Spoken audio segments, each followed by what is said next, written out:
Buongiorno e ben ritrovati! Oggi vi mostrerò come preparare delle brioche sofficissime, ottime per accompagnare una granita alla mandorla veramente golosa. In questo video vi mostrerò entrambe le preparazioni. Cominciamo con le brioche. Questi sono gli ingredienti di cui avremo bisogno: 250 g di latte, mezzo cubetto di lievito di birra.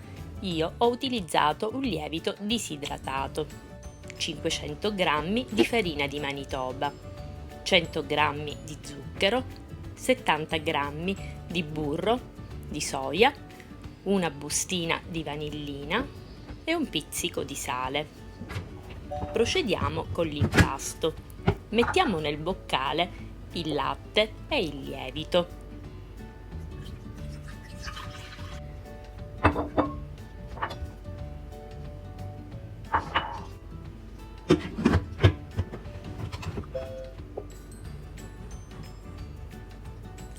secondi, 37 gradi, velocità 2.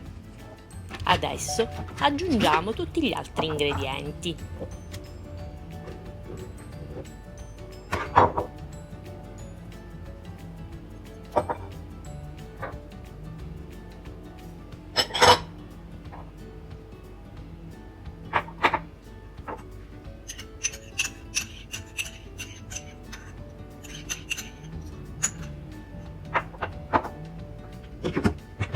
E utilizziamo il programma Impasti per 2 minuti.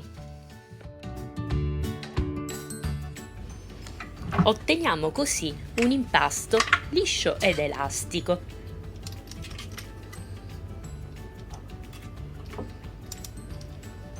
E lo lasciamo riposare coperto per 30 minuti.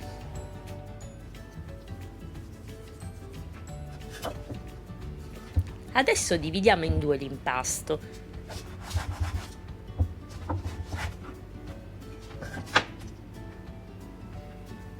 Lo stendiamo su un piano infarinato e ricaviamo con un tagliapasta rotondo del diametro di 10 cm le nostre brioche.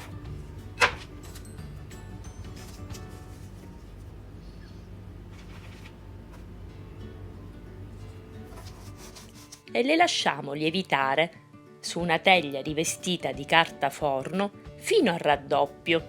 Ci vorranno circa 2 ore. Le nostre brioche sono lievitate, davvero spettacolari. Adesso le spennelliamo con del latte e decoriamo la superficie con della granella di zucchero e inforniamo in forno preriscaldato e ventilato a 170 gradi per 15 minuti. Devono essere dorate. Ed ecco pronte le nostre brioche.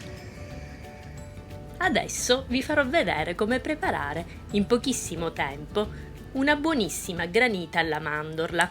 Ecco gli ingredienti: 500 g di acqua a temperatura ambiente, 200 g di pasta di mandorle e delle lamelle di mandorle tostate che ci serviranno per la decorazione. Tagliamo in piccoli pezzi la pasta di mandorle.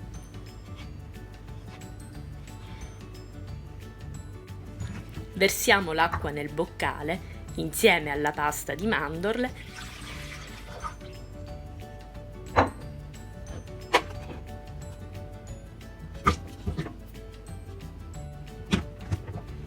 e frulliamo per 2 minuti. Velocità 7. Questo è il risultato. Versiamo il liquido ottenuto nella gelatiera fino a quando non si sarà solidificato. Oppure, se non abbiamo la gelatiera, lo possiamo riporre in freezer. Ed ecco la nostra granita, pronta per essere gustata con delle sofficissime brioche, il tutto realizzato con le nostre mani.